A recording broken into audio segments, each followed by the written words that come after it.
भगवान के भक्त कुंभन दास जी बहुत सुंदर गाते थे और ठाकुर जी के लिए ही गाते थे। ठाकुर जी उनकी गोदी में खेला करते थे, लेकिन धन की इतनी कमी कि मुख देखने के लिए शीशा तक नहीं था। जल में मुख देखकर तिलक लगाते थे।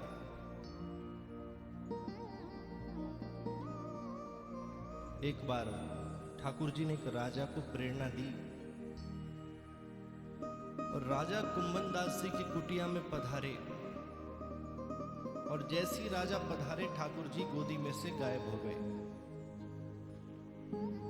कुंभन दास जी ने कहा, कैसे आना हुआ महाराज?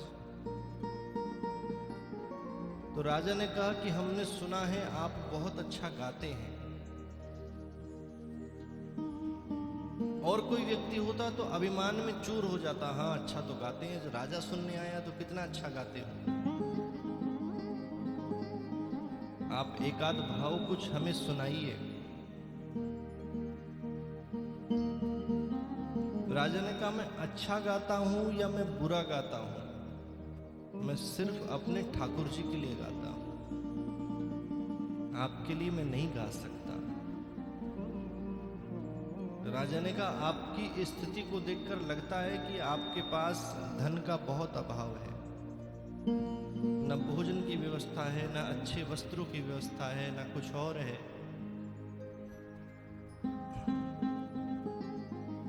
हम आपको 5 सोने की मोहर देंगे अगर आप कुछ गा के सुनाओगे तो।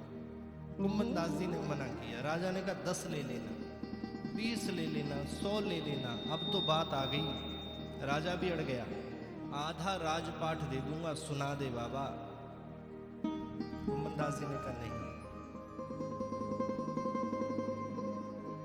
राजा ने कहा, पूरा राजपाठ ले लेना, एक बार एक भाव सुना दो, तुम्हारे धन का अभाव अभी समाप्त हो जाएगा। कुंभन दास जी ने एक ही बात कही कि तुम कितने भी धनवान हो, मुझसे ज्यादा धनवान नहीं हो सकते। राजा ने कहा, कैसी बात कर रहे हो बाबा? बोले, तुम अपनी पूरी संपत्ति दे रहे हो मुझसे कुछ सुनने के लिए, और मैं फिर भी तुम्हें नहीं सुना रहा। तुम एक भाव सुनने के लिए सब कुछ देने को तैयार हो। एक बात तो निश्चित है, मेरे उस एक भाव की कीमत तुम्हारी संपत्ति से कई गुना ज्यादा है। नहीं सुनाया, अभिमान की वजह से नहीं सुनाया। इसलिए नहीं सुनाया कि आपके अंदर कोई बहुत अच्छा गुण है, आप बहुत अच्छा गाते हो, आप बहुत अच्छे से श्रृंगार कर लेते हो, आप बहुत अच्छी वस्त्र सिल लेते हो, या बहुत कुछ भी अच्छा आपके अंदर गुण है। उस गुण को संसार को रिझाने के लिए उपयोग मत करो, उस गुण से ठाकुर जी को रिझाने का प्रयास करो।